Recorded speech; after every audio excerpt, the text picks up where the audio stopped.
guys, we're back with another ID fitness blog. That's Intuitive Body Fitness, where my goal is to provide you with holistic nutrition information that, alongside your own personal experience, we can help you grow in your intuitive, healthy lifestyle.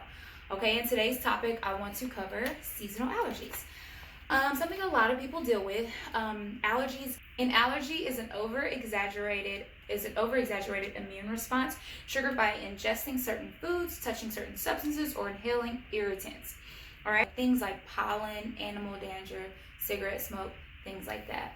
And from a naturopath standpoint, allergies are actually a symptom of weakened immune system, adrenal function, or digestive function. So addressing those specific things early on could really help in preventing you from really suffering from seasonal allergies.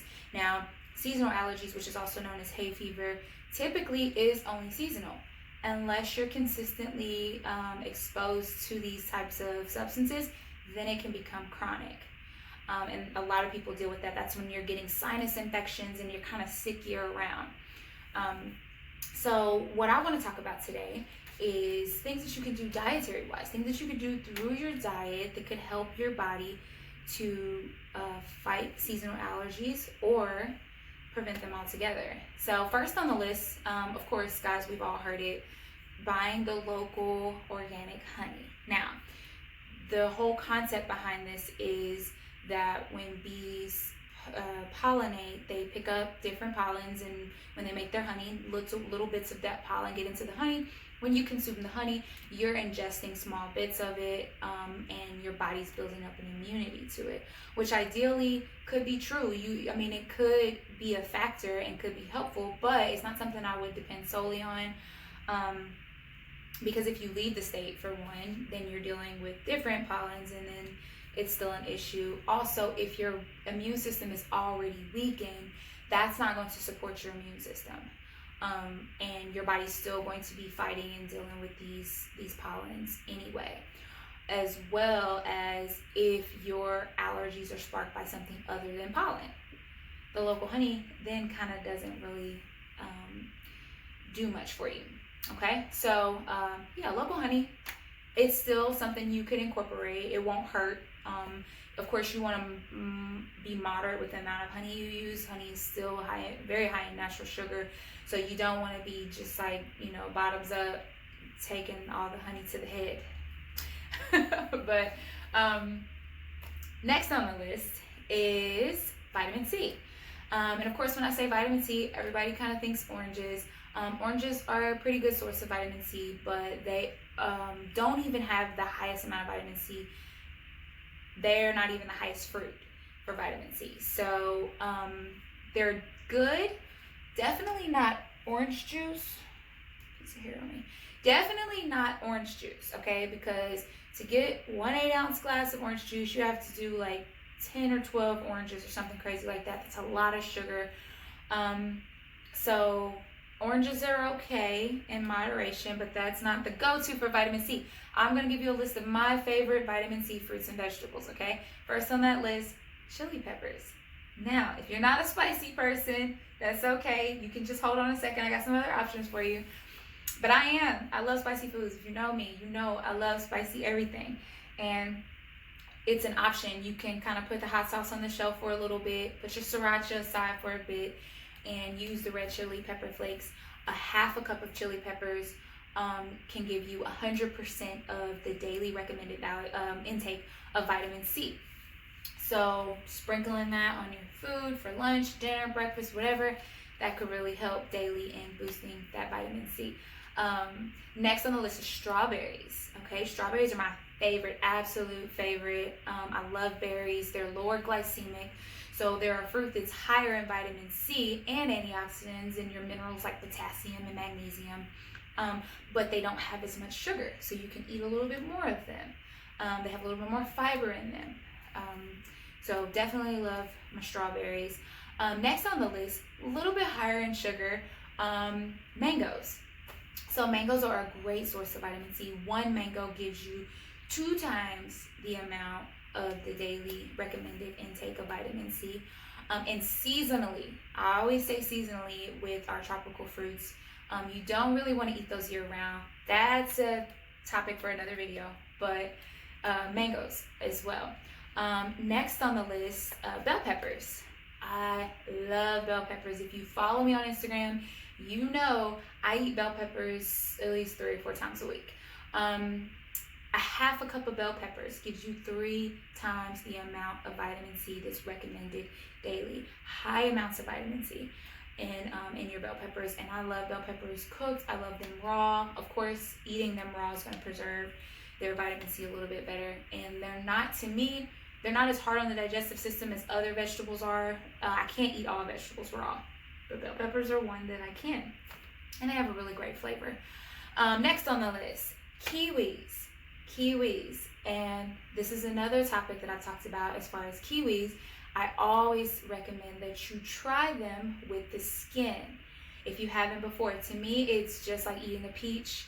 Some people absolutely hate it, but give it a try. Don't knock it until you try it. Keeping the skin on, eating it with the skin gives you a lot more fiber, and it preserves that vitamin C. So it's very high in vitamin C, but you're going to preserve that vitamin C and really get it all in if you're eating it with the skin. Of course, kale. Kale is high in vitamin C.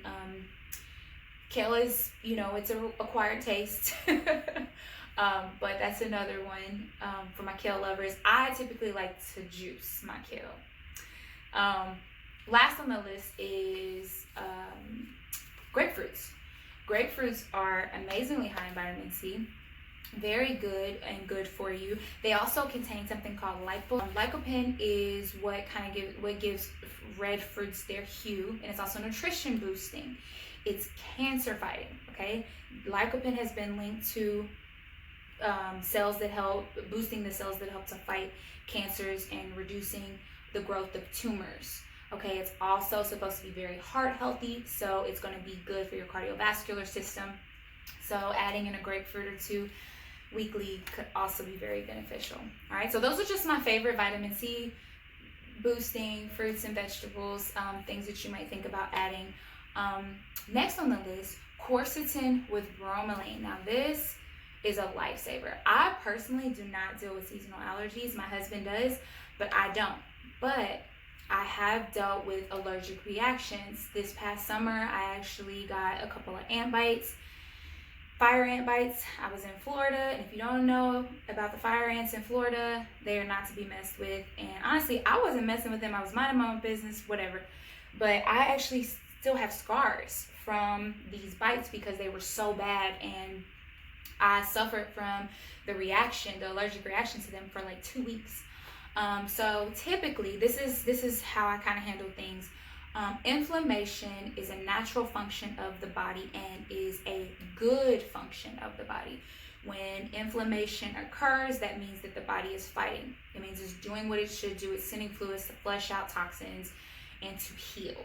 So as long as it's not like something like, I'm going into anaphylactic shock or something, like a bad allergic reaction where I'm swelling up, I kind of will let things take its course, whether it's with me or my son. I let things take its course for the first day or 2. This is a natural approach. If my son has a fever, as long as it stays under 104, I do not give him fever-killing medicines, because that's the body's natural way of fighting, and you kind of got to let these things play themselves out, from my opinion. But if it goes for so long and my immune system is suffering and not able to fight back, that's when I give it some support. Quercetin with bromelain is a great support. So quercetin is a bioflavonoid, apples and onions, but it's typically extracted from corn whenever they make capsules, whenever they're making like supplements of it. And it's known for its histamine reducing properties. Okay, it reduces the body's response, that histamine response. And then the bromelain, which is typically with it, you can buy those together in a compound together. The bromelain is an enzyme.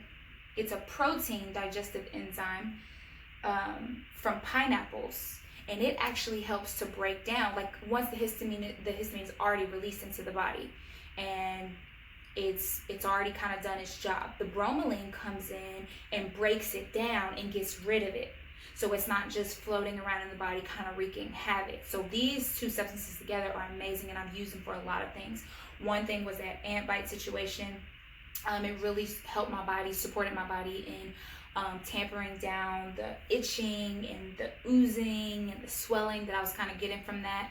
And of course I was doing other things, but that helped from an internal standpoint. And also when I'm training, when I'm having really heavy days, and it's like the pain on day 3, like typically it's day 2, but when it lingers to day 3 and it's really painful, and I'm noticing I'm kind of retaining a little bit more water, and I'm really tired, and I just feel like maybe my central sympathetic nervous system was really overridden, and I'm really having a hard time recovering, along with some immune support things. I do the quercetin with bromelain to help with the inflammation that's occurring in my body, because again, the inflammation is good. After you have a heavy lifting day, you're breaking down those muscles, inflammation is going to occur. If you weigh yourself the day after a heavy lifting day, you'll probably weigh more, because your body's holding on to that water. This is a normal thing, but you don't want that to last. You don't want inflammation to go for long periods of time, because that's when you cause damage in the body, damaged cells, and we know what happens with damaged cells, okay? So, of course, it's in with bromelain. Next on the list is nettle. Now, nettle is a spring green. It's one of the most nutritious greens on the planet, and it's one of the most medicinal. It can be used for so many things. Oh my gosh, the list is a mile long, okay? But specifically for what I'm talking about today, it's also known for its histamine reducing properties as well. You can buy it fresh and eat it in a salad. You can buy it in capsules. You could buy it in tea form. It's really good once you're in the middle of a flare-up. It's something that's going to help immediately once you're experiencing these allergy issues. So the nettle. And next on the list, flax seeds. Flax seeds are they're like a cure-all. Like, you'll hear me talk about them in almost every video that in regards to nutrition, because they really are just amazing. If you follow me on Instagram, you know I cook with flax seeds. I put it in everything. If I'm not using it in a seed, I'm using it in an oil form or a capsule or a gel capsule form, because they are just so amazing. So of course they're high in omegas, but they are also high in selenium, which is a mineral that is also known for reducing that allergic response, that histamine response in the body. So just having that mixed into your diet regularly could also be very beneficial.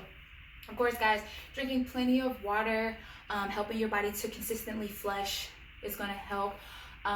Staying away from your triggers. Of course, if you want to build immunity, there's a process of introducing, that you can do if your allergy isn't severe. But typically, just trying to stay away from those things that cause that reaction. When you come in from outside, blow your nose.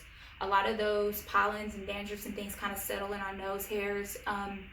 And then you'll rub your nose, and then all of a sudden you're having an attack. So every time you come in from outside, especially during those higher seasons, blow your nose, keep your hands clean, because stuff settles in on the hands, we rub our eyes, and then we're in the midst of an attack, okay? So just a little bit of common sense, hygiene things that you could do as well that could really, really help.